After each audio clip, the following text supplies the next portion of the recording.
Good morning, everyone. Today we are going to analyze Carolyn Wells' poem, How to Tell Wild Animals.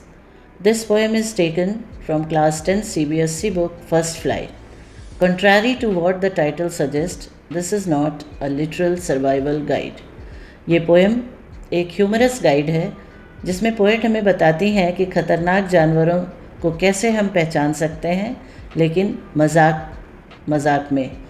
अगर आप इन तरीक़ों को सच में apply करेंगे तो शायद आप ज़िंदा ही ना बचें। तो चलिए शुरू करते हैं poem how to tell the wild animals.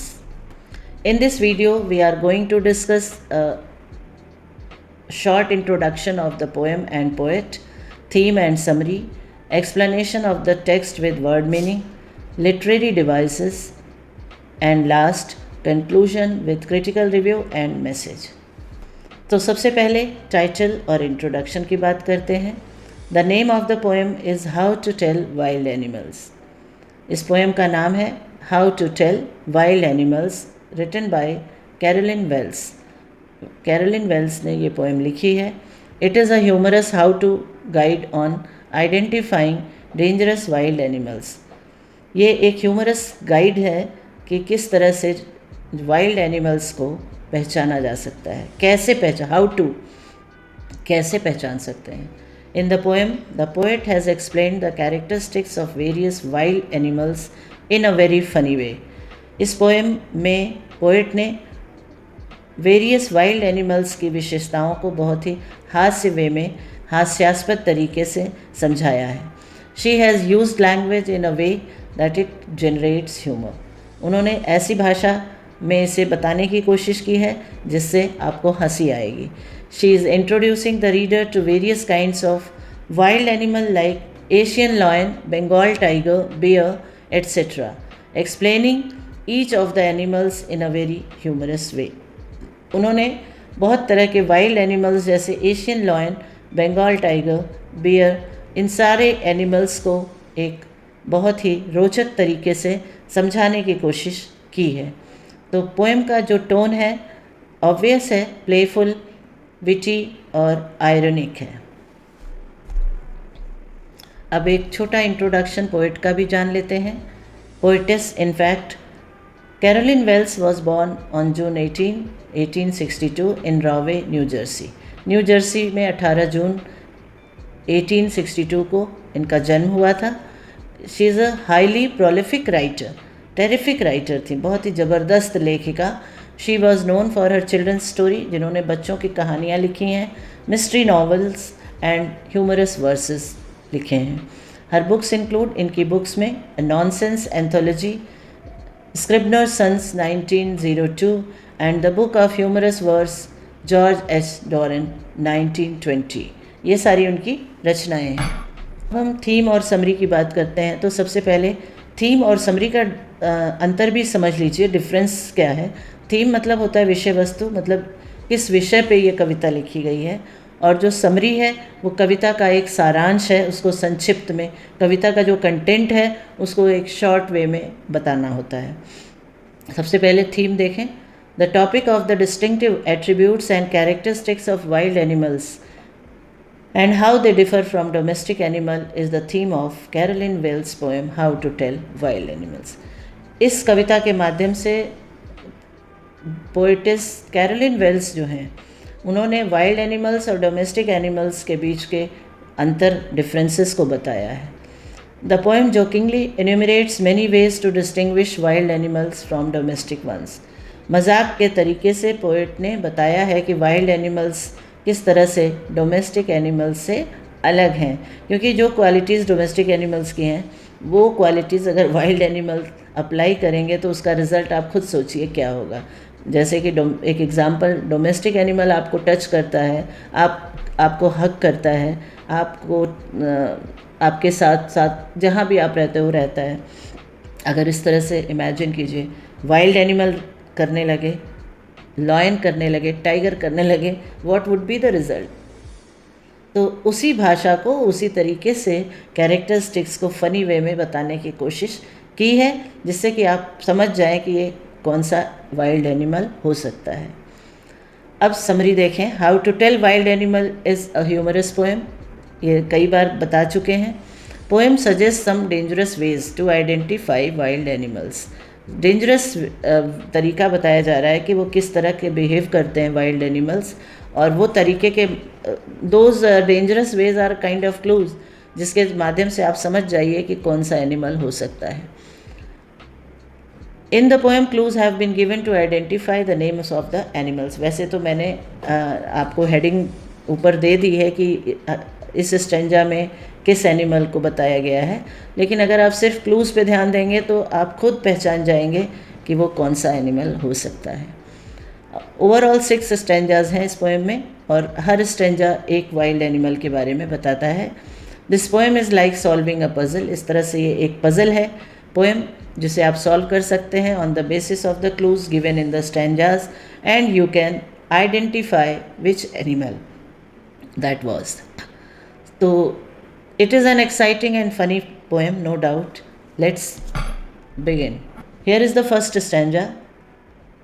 आप हेडिंग मत देखिए, पहले आप पोएम की जो ये क्लूज़ हैं उसमें जो दिए हैं, और कोशिश कीजिए पहचानने की कि ये कौन सा एनिमल हो सकता है।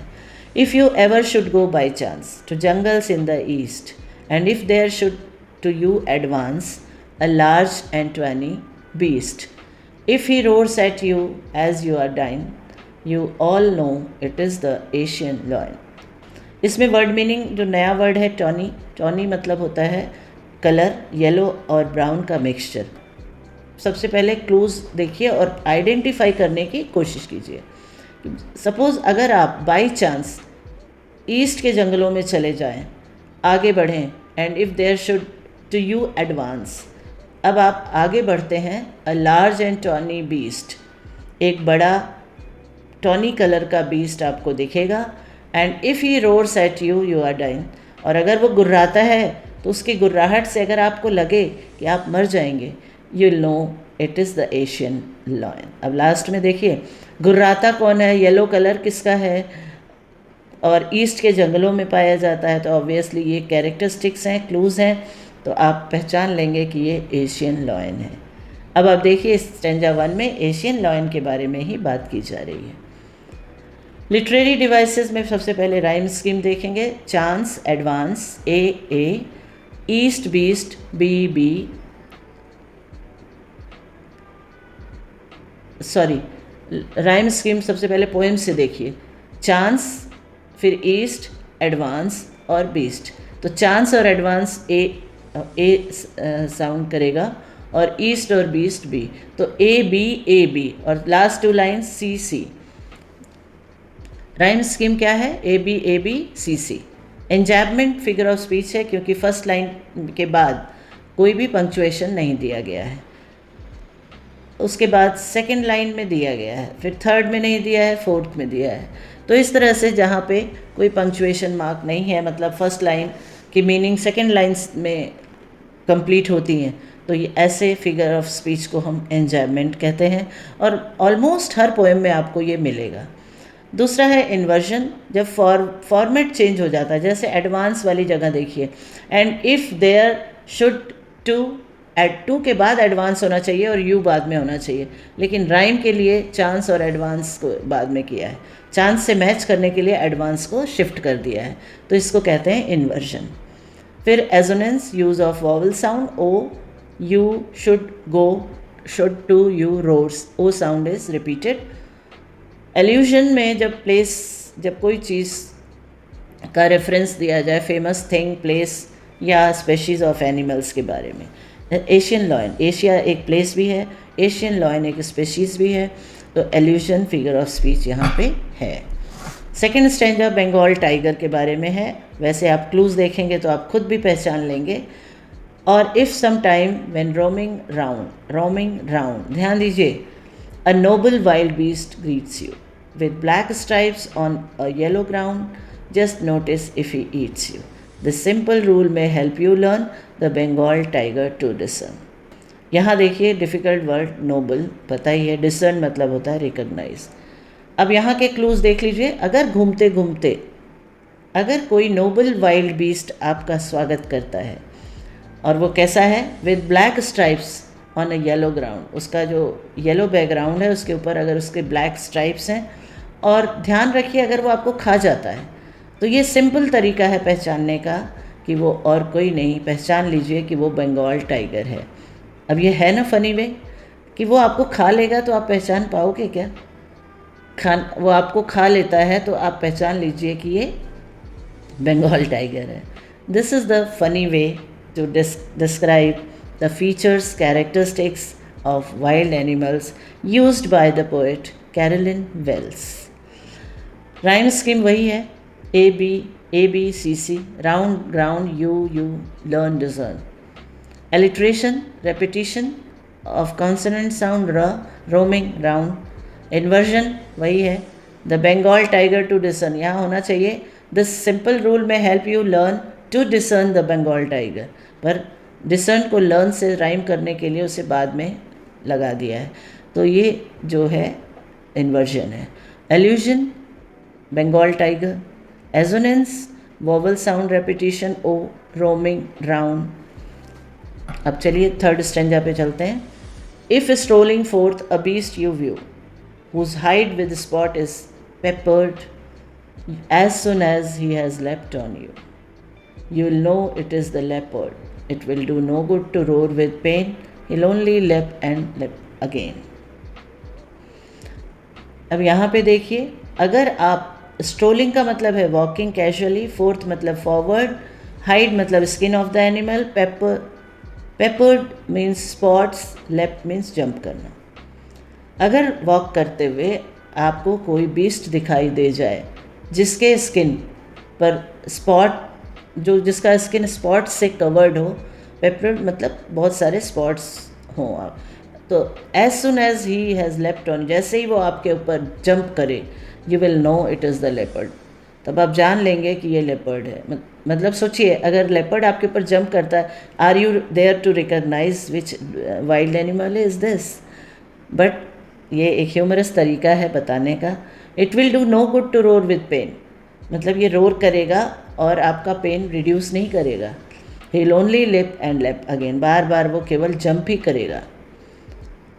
तो यहाँ पे भी देखिए लेप का यूज़ किया गया है। ये इस तरह के फिगर ऑफ स्पीच को आप पोइटिक लाइसेंस कहते हैं, क्योंकि रिदम लाने के लिए, और लेफ्ट सेकेंड पास्ट फॉर्म होता है LEAPT, तो उसकी जगह LEPT यूज़ किया गया है, और लेप अगेन, ये जस्ट एक रिदमिक म्यूज़िकल साउंड लाने के लिए उसको अलग स्पेल किया गया है। तो ऐसे फिगर ऑफ स्पीच को हम पोइटिक लाइसेंस कहते हैं।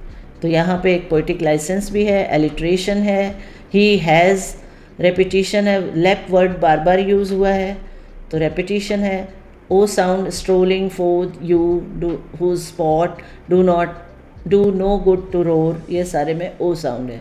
कॉन्सोनेंट में use of I sound, hill only lay, ठीक है, हिल, ये हो गया आपका कॉन्सोनेंट। स्टेंजा 4 में देखिए, if when you are walking round your yard you meet a creature there who hugs you very very hard, be sure it is a bear, if you have any doubts I guess he'll give you just one more caress। अब यहाँ पे भी एक characteristics एक दूसरे wild animals की बताई है। अगर वॉक करते हुए अपने यार्ड में अगर आप वॉक कर रहे हैं और कोई क्रीचर आता है जो आपको हग करता है, बहुत टाइट हग करता है, हार्ड हग करता है, तो समझ लीजिए ये बेयर है। If you have any doubt, लेकिन फिर भी अगर आपको डाउट है तो आई गेस, मैं समझता हूँ कि वो आपको और आपके डाउट दूर करने के लिए वो और ज़्यादा जेंटल टच देगा। जेंटल टच, समझ रहे हैं? तो ये एक हास्यास्पद वे में बताया जा रहा है। अब आप इसका ये कैरेक्टरिस्टिक देख के रियल में अगर आप करने लगे तो सोचिए, ऐसा नहीं होता है। वाइल्ड एनिमल्स बेयर है, वो आपको जेंटल टच नहीं देगा, ना ही वो आपको हक करेगा इस तरह से, वो आपको अटैक करता है हक के वे में। तो ऐसा मत सोचिएगा कभी बेयर को देख के कि चलो वो हमें हक करेगा, जेंटल टच देगा, तो पता चला कि उसने आपका ही शिकार कर लिया। सो लिटरेरी डिवाइसेस वही है, yard, hard, there, bear, guess, caresses. Enjoyment, alliteration, व sound when walking, who, hugs, ह साउंड है, ब साउंड है, बी, बेयर, एलिट्रेशन है, कॉन्सोनेंट साउंड्स हैं।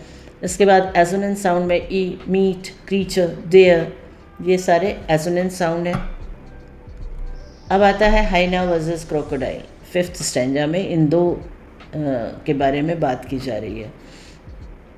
दो to distinguish beast of prey a novice might nonplus, the crocodile you always may tell from the hyena thus, hyenas come with merry smiles but if they weep they are crocodile। अब इसमें दो wild animals हाइना और crocodile का difference बताया जा रहा है, क्योंकि दोनों में आंसू आते हैं। इनके मुंह से आप देख सकते हैं पिक्चर में कुछ लिक्विड फ्लूइड गिर रहा है। तो कैसे पहचानेंगे? इन्हें बीस्ट ऑफ प्रे कहा गया है क्योंकि ये अपना शिकार ढूंढते हैं। जो भी एनिमल अपना शिकार करते हैं उनको बीस्ट ऑफ प्रे कहते हैं। तो इनको डिस्टिंग्विश करने के लिए a novice might nonplus, novice मतलब न्यू और नॉन प्लस मतलब कंफ्यूज ना हो, इस तरह की बात को लेके द क्रोकोडाइल यू ऑलवेज में दोनों को कैसे डिस्टिंग्विश करेंगे कि क्रोकोडाइल और हाइना, इन दोनों में डिफरेंस ये है कि हाइना जो है वो मैरी स्माइल उसकी होती है, वो स्माइल करती है, और क्रोकोडाइल जो है वो क्राई करता है। तो ये डिफरेंस है दोनों के आंसुओं का, कि उसके चेहरे का एक्सप्रेशन स्माइल वाला होता है और क्रोकोडाइल जो है वो क्राई वाला एक्सप्रेशन लेके। तो that is the way of differentiate. इसमें देखिए लिटरेरी डिवाइसेस वही हैं, राइम स्कीम अपना prey, may, nonplus, thus, smiles, crocodiles. Alliteration न साउंड नॉविस नॉन प्लस, द साउंड द, thus, enjambment continuation of the sentence to the next line. तो ये आपका स्टैंजा 5 है। स्टैंजा 6 में एक और वाइल्ड एनिमल की बात हो रही है, कैमेलियन। कैमेलियन छोटे साइज़ में होता है, छिपकली की तरह होता है, lizard sort of thing. He has not any years, उसके कोई कान नहीं होते, नॉट अ सिंगल विंग, और ना ही कोई पंख होते हैं। If there is nothing on the tree it's a chameleon you see. अब इसमें एक कैरेक्टर उसकी बता दी गई है कि अगर आपको कभी लगे कि पेड़ पे कुछ नहीं है तो इस भ्रम में मत रहिएगा, हो सकता है वहाँ कैमेलियन हो, क्योंकि कैमेलियन की ये खास विशेषता है कि जहाँ वो रहता है उस तरह से उस रंग में ढल जाता है, बदल लेता है अपने आप को। अब आपको शायद हिंदी की एक कहावत याद आ जाए, गिरगिट की तरह रंग बदलना। जी हाँ, कैमेलियन गिरगिट ही है। तो वो जहाँ भी रहता है उसके सराउंडिंग के हिसाब से अपने कलर को बदल लेता है। तो ये उसकी पहचान है। तो आप कभी भी इस भ्रम में मत रहिएगा कि पेड़ पे कोई ना दिख रहा हो तो कुछ कोई ना हो सकता है कैमेलियन भी वहाँ बैठा हो। Literary devices small, all, thing, wing, tree, sea. Use of h sound हैजन, use of g sound single, wing. तो ये था stanza 6। Now conclusion. First we will see moral message. The direct way of delivering moral message seems identical to the way of describing the character through explanation or expository and telling. यहाँ पे direct तरीके से moral message यही दिया जा रहा है कि हर एक एनिमल, वाइल्ड एनिमल को कैरेक्टर के बेसिस पे आइडेंटिफाई किया जा सकता है, एक्सप्लोर किया जा सकता है, और poet has directly described the characterization of each character and finally makes the reader to comprehend the poem। मतलब इसमें इस तरीके से डिस्क्राइब किया है कि रीडर जिससे कि उसे समझ सकें कि वो कौन सा वाइल्ड एनिमल है। तो मॉरल मैसेज यही है कि पोएट ने जो है अलग अलग क्लू के माध्यम से बताने की कोशिश की है कि वाइल्ड एनिमल्स और डोमेस्टिक एनिमल्स में क्या डिफरेंस है। क्रिटिकल रिव्यू में यही बता सकते हैं कि पोएम का जो टोन है वो प्लेफुल है, लाइट टोन है, which is combined with the serious nature of the subject matter. Subject matter serious है लेकिन बताने का तरीका जो है वो बहुत ही प्लेफुल है, एन्जॉयबल है, मेमोरेबल है। So in conclusion, how to tell wild animals stands out for its unique blend of danger and wit. It is a poem which creates humour. तो पोएम का जो मकसद है रीडर्स को डराना नहीं है बल्कि उनके बीच में एक हंसी के फौहारे या हंसी लाना है। पोएट जो है वो दिखाती हैं कि वाइल्ड एनिमल की फितरत डोमेस्टिक एनिमल से कितनी अलग है। एग्ज़ाम पॉइंट ऑफ व्यू से आपको जानवरों के ट्रेट्स और पोइटिक डिवाइसेस पर फोकस करना चाहिए। और इसका नेचर जो है इस पोएम का बहुत ही सुंदर है लेकिन डेडली भी है। वेल्स ने इसी डेडलाइन को एक जोक की तरह प्रेजेंट किया है। अगर आपको ये वीडियो हेल्पफुल और पसंद आए, please do like, share and subscribe for more new videos.